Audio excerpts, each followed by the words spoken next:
সবাই কেমন আছে? আশা করি তোমরা সবাই ভালো আছো। এমনিতে নবম শ্রেণীর বাংলা বইয়ের বিশ্লেষণমূলক রচনা নিয়ে আলোচনা করবো। যারা চ্যানেলটি সাবস্ক্রাইব করেন তাদের সাবস্ক্রাইব করে রাখো, তোমাদের অনেক উপকার আসবে।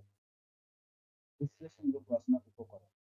বিশ্লেষণমূলক রচনায় কখনো উপাত্ত বিশ্লেষণ করা হয়, কখনো তথ্য বিশ্লেষণ করা হয়, কোনো কোনো বিশ্লেষণমূলক রচনা একই সাথে উপাত্ত তথ্য বিশ্লেষণ করা হয়।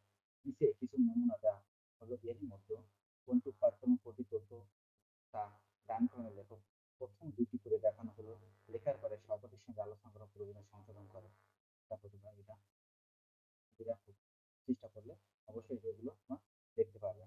তো বাংলা ভাষা সংকট ও সম্ভাবনা, এদের থেকে আব্দুল পাক, এগুলো তোমরা অবশ্যই বন্ধু সহকারে পড়বে এবং পড়লে নিজেরা বুঝতে পারবে।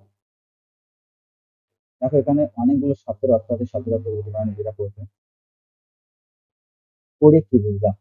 বাংলা ভাষার সংকট ও সম্ভাবনা রচনা ভিত্তিতে নিচে কয়েকটি প্রশ্ন দেওয়া আছে। তোমার একজন সহপাঠীর সাথে এগুলো নিয়ে আলোচনা করো এবং সংক্ষেপে উত্তর লেখো। 16ই ডিসেম্বর তারিখটি কোন দুটি কারণ লেখকের কাছে গুরুত্বপূর্ণ? দেখো আমি এখন এর উত্তর চলে আসছি। 16ই ডিসেম্বর তারিখ লেখকের কাছে গুরুত্বপূর্ণ দুটি কারণ। এক, ঐতিহাসিক ঘটনা।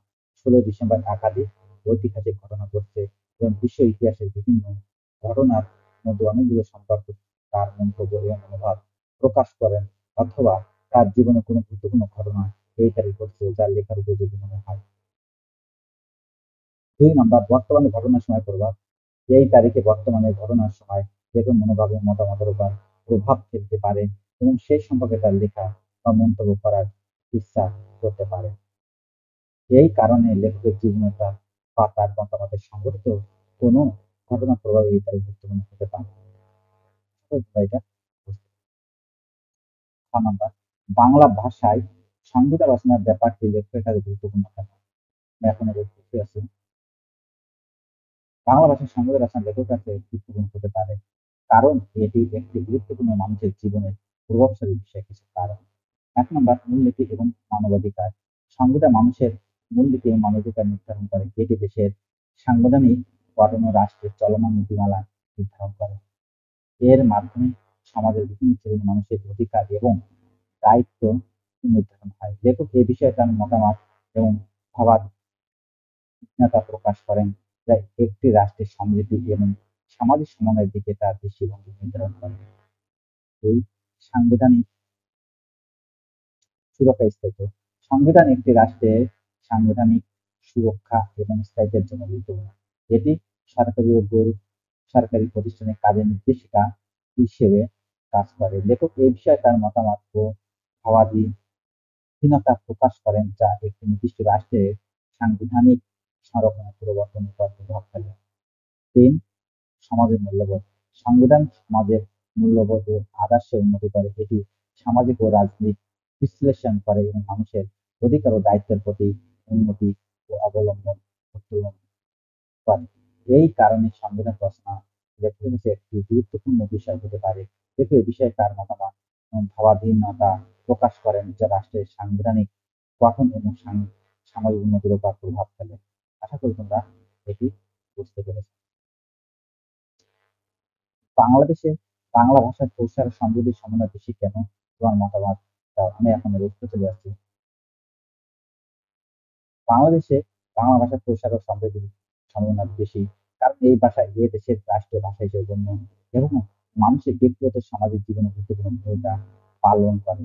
এর সাথে আরেকটি গুরুত্বপূর্ণ বিষয় হলো বাংলা ভাষার সাধারণ প্রচলন এবং মাধ্যমে বাংলাদেশের সামাজিক, সাংস্কৃতিক ও রাজনৈতিক উন্নতির উদ্দীপক হওয়ার সম্ভাবনা।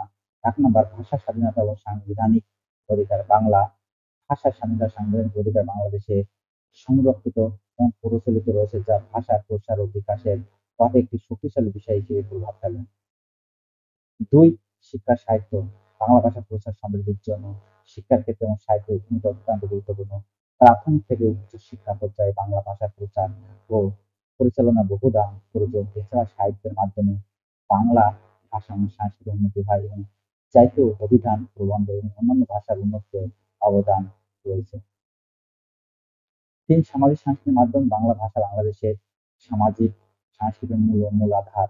এটি সম্প্রসারিত মাধ্যমে মাধ্যমে সামাজিক সংস্কৃতি প্রসারিত হয়, যা বাংলা ভাষার প্রচার ও সমৃদ্ধির জন্য একটি গুরুত্বপূর্ণ বিষয়।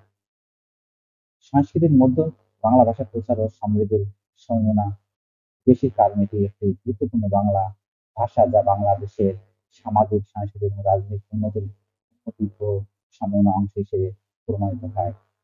এখানে একটা সাংস্কৃতিক হবে। আশা করি তোমরা এটা বুঝতে পেরেছ। লেখানীতি নিয়ে মতামত। দেখো তোমরা লেখা নিয়ে মতামত এটা পড়লে বুঝতে পারবে। এটি কেন বিশ্লেষণমূলক রচনা? বাংলা ভাষা সংকটের সমাধান শিরোনামের রচনাটি কেন বিশ্লেষণমূলক লেখা বলা যায়, উদাহরণ দিয়ে বোঝাও। আমি এখন এর নমুনা উত্তর চলে আসছে। দেখো, বাংলা ভাষা সংকট সমাধান শিরোনাম রচনাটি বিশ্লেষণমূলক লেখা হতে পারে, কারণ এটি একটি বিষয়বস্তুর দুটি পার্থক্য দিককে একক্ষেত্রে উল্লেখ ও বিশ্লেষণ করে। এটি সংকটের দিকে নজর দেয় বাংলা ভাষার সামাজিক, সাংস্কৃতিক ও রাজনৈতিক সমস্যা এবং বিভিন্ন প্রতিবাদমূলক দৃষ্টিভঙ্গি বিবেচনা করে। উদাহরণস্বরূপ, ভাষার প্রসারের অন্যতম সমস্যা হলো আনুষ্ঠানিক ভাষা এবং সাধারণ ভাষার পার্থক্য। এছাড়াও পর্যবেক্ষণ পরিস্থিতির মধ্যে বাংলা ভাষার প্রভাব ও সংকট নিয়ে বিভিন্ন প্রতিবাদ এবং মতামতের পর্যালোচনা করা হয়েছে। আরেকদিকে এটি সম্ভাবনা সম্পর্কে উল্লেখ করে বাংলা ভাষার প্রচার এবং উন্নতির সম্ভাবনা নিয়ে আলোচনা করে। উদাহরণস্বরূপ, মোবাইল ফোন, ইন্টারনেটের ব্যবহার বাড়াতে বাংলা ভাষার অগ্রগতি প্রসারের সম্ভাবনা নিয়ে আলোচনা করা হয়েছে। এই প্রকারের বাংলা ভাষার সংকট ও সম্ভাবনা শিরোনামের রচনাটি বিশ্লেষণমূলক লেখা হতে পারে, কারণ এটি বাংলা ভাষার বিভিন্ন দিককে উল্লেখ করে বিশ্লেষণ করে। আশা করি তোমরা এটি বুঝতে পেরেছ। তাহলে দেখো, বিশ্লেষণমূলক রচনা। তাহলে আজ এই পর্যন্ত। Thank you everyone.